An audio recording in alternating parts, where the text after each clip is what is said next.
Hello friend, I am Prince and welcome to the Mac classes.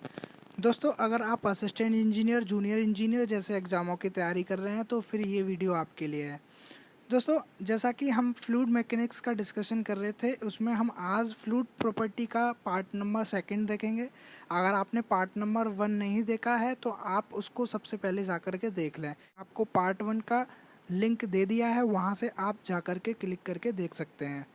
तो दोस्तों, अगर आपको किसी तरीके का डाउट आता है तो आप हमें 2 तरीके से मिल सकते हैं। पहला तरीका, आप हमें कमेंट सेक्शन में जाके कमेंट करके पूछ सकते हैं। दूसरा तरीका, आप हमारे टेलीग्राम ग्रुप को ज्वाइन कर सकते हैं। टेलीग्राम ग्रुप का हमने लिंक इस डिस्क्रिप्शन बॉक्स में दे दिया है।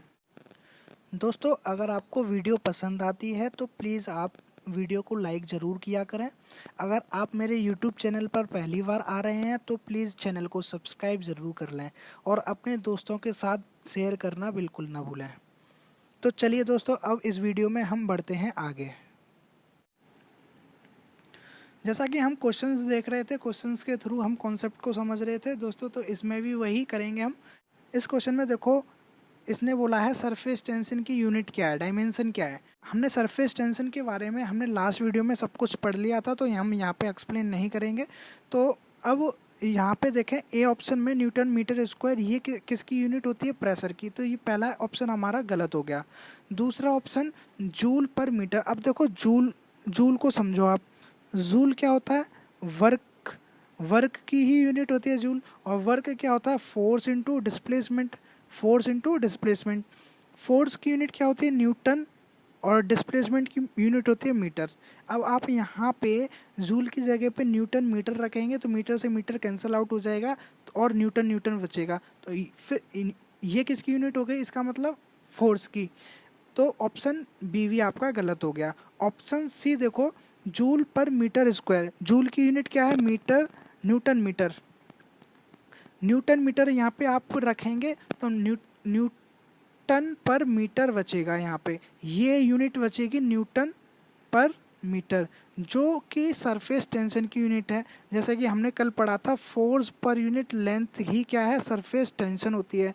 तो यहाँ पे फोर्स की यूनिट क्या हो गई? न्यूटन। और लेंथ की यूनिट क्या हो गई? मीटर। तो न्यूटन मीटर, यहाँ पे हमारा सी ऑप्शन सही हो जाएगा। सरफेस टेंशन हमने कल पढ़ा था और हमने देखा था surface tension is due to cohesion only. तो हमारा यहाँ पे बी आंसर सही हो जाएगा। अगर दोस्तों आपने पार्ट फर्स्ट नहीं देखा है, इससे पहले आप पार्ट फर्स्ट को देख लें, क्योंकि मैंने इन सारी चीज़ों को वहाँ पे पहले ही एक्सप्लेन कर दिया है, तो इसलिए मैं यहाँ पे एक्सप्लेन नहीं कर रहा हूँ। इनसे क्या एक्सपेक्टेड क्वेश्चन बन सकते हैं वो भी मैंने वहाँ पे लास्ट वीडियो में सब कुछ दिया हुआ है। तो आपसे रिक्वेस्ट है, पहले उस वीडियो को देखें फिर इस वीडियो को देखें। चलो अगले क्वेश्चन पे चलते हैं। देखो, ये दे रखा है आपको सिग्मा। सिग्मा की वैल्यू दे रखी है gauge pressure inside a rain drop. अब देखो, यहाँ पे मैंने इंपॉर्टेंट चीज़ जो बताई थी आपको कल, वो बताई थी रेन ड्रॉप। रेन ड्रॉप यानी कि ये एक सॉलिड लाइक स्फीयर होगा। ये रेन ड्रॉप सॉलिड होती है और इस केस में जो हमारा प्रेशर होगा वो होगा 4 सिग्मा बाई डी। यहाँ पे देखो, सिग्मा दे रखा है और डायमीटर दे रखा है। इसको हम मीटर में चेंज कर लेंगे और इसको पुट करके हम आंसर निकालेंगे। जैसे कि मैंने यहाँ पे सब कुछ लिख रखा है, आप देख सकते हैं। तो चलिए दोस्तों, देखिए दोस्तों, which one of the following set of condition clearly apply to ideal fluid. Ideal fluid के लिए हमने लास्ट वीडियो में बात कर ली है। तो यहाँ पे हम देखेंगे, हमने बताया था आइडियल फ्लूइड के लिए नॉन विस्कस इनकम्प्रेसिबल होना चाहिए। देखो, नॉन विस्कस और इनकम्प्रेसिबल हमें बी ऑप्शन में मिल रहा है। Non viscous incompressible, surface tension is zero, shear force is zero. ये 4 कंडीशन होनी चाहिए आइडियल फ्लूइड के लिए। यहाँ पे दोनों कंडीशन बी ऑप्शन में मिल रही हैं। आपका बी आंसर सही हो जाएगा। Viscosity is a property of fluid involve due to. देखो दोस्तों, हमने कल बताया था विस्कोसिटी क्या है? रेजिस्टेंस है। अब रेजिस्टेंस यहाँ पे 2 जगह पे दे रखा है, तो यहाँ विस्कोसिटी एक्चुअली है क्या? हम विस्कोसिटी बोलते हैं। तो यहाँ पे लेयर की बात कहाँ की गई है? पहले ऑप्शन में। तो यहाँ आंसर क्या हो जाएगा? ए। इस क्वेश्चन में देखो, specific gravity of mercury, mercury का पूछा है। मरकरी का पूछा है तो स्पेसिफिक ग्रेविटी, इस मरकरी की ग्रेविटी कितनी होती है? मरकरी की होती है 13,600 13,600 kg पर मीटर की क्यूब। अब स्पेसिफिक ग्रेविटी पूछे, स्पेसिफिक ग्रेविटी क्या होती है? स्पेसिफिक ग्रेविटी होती है density of the fluid upon the density of the standard fluid. तो डेंसिटी ऑफ द फ्लूइड कितनी है? 13,600, और स्टैंडर्ड फ्लूइड की वाटर होता है स्टैंडर्ड फ्लूइड, तो वहाँ पे 1000 ले लेंगे। तो यहाँ से ये डिवाइड करेंगे तो 13.6 आ जाएगी। तो आपका आंसर हो जाएगा डी। इस क्वेश्चन में देखिए, ऐसे क्वेश्चन अगर आपको देखने को मिला आप डायरेक्ट टिक कर दीजिए, आंसर हो जाएगा C. Which of the following fluid is a heaviest? देखिए एयर, ग्लिसरीन, कास्टर ऑयल और कार्बन टेट्राक्लोराइड में आपका कार्बन टेट्राक्लोराइड जो होगा वो हैवीएस्ट होगा, इसको आप याद रखें। यहाँ पे टैंक का साइज दे रखा है, यानी कि ये वॉल्यूम दे रखा है, how much litre of water इस। अब इसमें इस टैंक में कितना वाटर आ जाएगा, जितना वॉल्यूम उस टैंक का होगा उतना ही वाटर आ जाएगा। तो यहाँ पे volume of the water, volume of the tank कितना है? 2 × 2 × 2 यानी कि 8।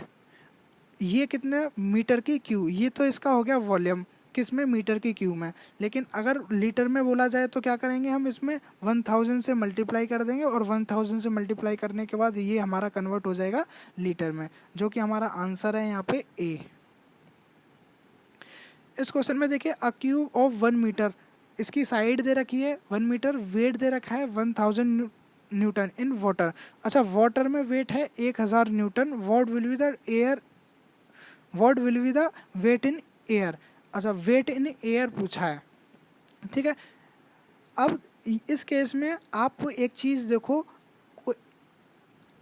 किसी भी बॉडी का जो वेट होगा वो एयर में ज़्यादा होगा और वाटर में कम होगा। आप फील करो, एयर में अगर किसी चीज़ को हम वाटर में लेके जाते हैं तो हम फील करेंगे कि वो हल्की हो गई है, हमारे लिए हल्का लगता है।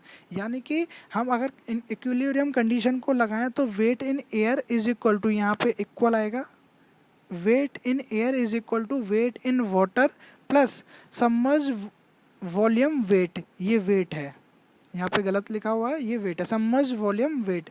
जो अब देखिए वेट इन वाटर कितना हो गया? 1000 प्लस सबमर्ज वॉल्यूम वेट कितना हो गया? सबमर्ज वॉल्यूम वेट कितना हो जाएगा? रो जी वी, रो जी वी। अगर आप यहाँ पे रो की वैल्यू, जी की वैल्यू और वी कहाँ से निकलेगा? यहाँ से। क्यू की साइड 1 मीटर दे रखी है तो वॉल्यूम कितना हो जाएगा? 1 मीटर क्यूब, ठीक है। अब यहाँ पे रो की वैल्यू 1000, जी की वैल्यू 10 और वी की वैल्यू 1 पुट करेंगे तो यहाँ पे आंसर आपको मिल जाएगा सी। देखो इस तरीके के क्वेश्चन में आप देखो सीधे करा करें, आप इनको डायरेक्ट याद कर लें, काफ़ी इजी क्वेश्चंस हैं। इस तरीके के क्वेश्चन जहाँ पे भी देखने को मिले आप टाइम वेस्ट ना करें, इस तरीके के क्वेश्चन जल्दी करें। तो देखो मैंने आपको लास्ट वीडियो में k इज इक्वल टू बताया था -dp/dv/v और dp is equal to d/ρ/ρ। तो आप यहाँ पे ऑप्शन में देखें, ए आंसर आपका सही हो जाएगा। The shear stress developed in lubricating oil of a viscosity, देखो विस्कोसिटी म्यू दे रखा है यहाँ पे, parallel to the plate 1 centimetre, यहाँ पे वाई की वैल्यू दे रखी है, moving with a relative velocity, और यहाँ पे ये वी दे रखा है, और यहाँ पे ये वी, 3 चीज़ें गिवन है। अब इसने पूछा शेयर स्ट्रेस, आप यहाँ पे इन सारी चीज़ों को वैल्यू को पुट करें और आप आराम से निकाल लेंगे। जैसा कि मैंने इस स्लाइड में आपको सारी चीज़ें दिखा रखी हैं। देखो इन दो प्लेट के बीच की रिलेटिव वेलोसिटी और इन दोनों प्लेट के बीच में जो गैप है वो डिस्टेंस, और विस्कोसिटी को मैंने चेंज कर लिया है कि इसमें न्यूटन सेकंड पर मीटर स्क्वायर में। क्या चेंज करने के लिए क्या करते हैं? 0.1 से मल्टीप्लाई कर देते हैं अगर पॉइज हो तो, ठीक है। अब यहाँ पे इस तरीके से आपका आंसर आ जाएगा 196.2। अब देखो, अ capillary tube is inserted in a mercury, mercury में अगर कैपिलरी ट्यूब को रखा जाता है ओपन कंटेनर में तो क्या होता है? असर्शन देखिए, mercury level inside the tube shall rise, mercury level inside the tube, mercury rise नहीं होता, राइज नहीं होता, ये गलत है। क्या होता है? डिप्रेस होता है। मरकरी के केस में क्या होता है? डिप्रेस। लास्ट वीडियो में मैंने सब कुछ एक्सप्लेन कर रखा है। तो ये इसका असर्शन गलत हो गया, रीजन वैसे ही सही होगा। अगर असर्शन गलत है, रीजन सही होना चाहिए।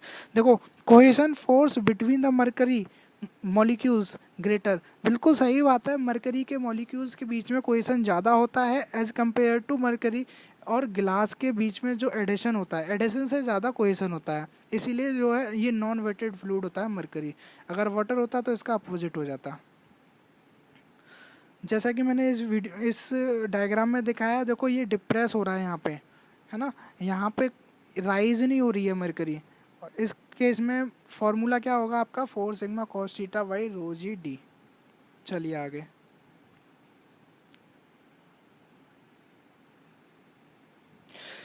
इसमें देखिए आप, capillary rise 20 degree in clean glass tube of 1 metre, ये इंपॉर्टेंट क्वेश्चन है। देखो यहाँ पे डायामीटर दे रखा है और कुछ नहीं दे रखा, और आपसे पूछा है क्या, कैपिलरी राइज, राइज का मतलब एच पूछा है, कैपिलरी राइज पूछा है। इसके लिए हमको फॉर्मूला पता है 4 सिग्मा वाई रो जी और डी। अब यहाँ पे डायामीटर तो दे रखा है, लेकिन चलो रो और जी भी पता है, क्योंकि वाटर के केस में क्या हो जाएगा, 1000 डेंसिटी और जी 10 ले लेंगे हम अप्रॉक्सीमेटली। लेकिन सिग्मा नहीं पता, सिग्मा कैसे पता चलेगा, मैंने आपको बताया था 20 डिग्री सेंटीग्रेड पे जो है वाटर और एयर के बीच में जो इंटरफेरेंस होता है, तब सरफेस टेंशन कितनी होती है, 0.0736 ये होती है। जैसे कि मैं आपको अगली स्लाइड में दिखा देता हूँ, ये वैल्यू होती है। आप इस फॉर्मूले में पुट करेंगे, आंसर आपको मिल जाएगा 30 mm। अब देखिए ये अच्छा क्वेश्चन है, यहाँ पे वेलोसिटी दे रखी है 2v माइनस वी स्क्वायर किसी बाई डिस्टेंस पे, ठीक है। म्यू दे रखा है 8.60 पॉइज, इसको हम 0.1 से मल्टीप्लाई करके, इस 0.1 से मल्टीप्लाई करके इसको चेंज कर लेंगे। मैंने यहाँ पे क्या किया है, ये बाई डिस्टेंस पे, वाई डिस्टेंस पे वेलोसिटी गिवन है। अब देखो उसने पूछा है एक 15 सेंटीमीटर पे शेयर स्ट्रेस यहाँ पे क्या होगी। तो देखिए यहाँ पे मैं क्या करूँगा, यू को पहले डिफ्रेंशिएट कर लूँगा, 2 माइनस 2 बाई कर लिया मैंने, ठीक है। अब मैं 15 सेंटीमीटर पे D U upon D Y, ये क्या होता है हमारा वेलोसिटी ग्रेडियंट होता है ना, वेलोसिटी ग्रेडियंट होता है ये। तो यहाँ पे y की वैल्यू 15 पुट करके मैं यहाँ पे इस वेलोसिटी ग्रेडियंट को निकाल लूँगा, जो मेरा 1.7 आ गया। और इस वेलोसिटी ग्रेडियंट की वैल्यू यहाँ पे रख, इस फॉर्मूला वैल्यू हमको पता है, तो वहाँ से हमारा आंसर आ जाएगा। तो दोस्तों इस वीडियो में इतना ही। आपको ये वीडियो कैसा लगा आप हमें कमेंट में ज़रूर बताएं। तो दोस्तों जल्दी ही हम मिलेंगे आपसे एक नई वीडियो के साथ, तब तक के लिए bye and thank you for watching this video.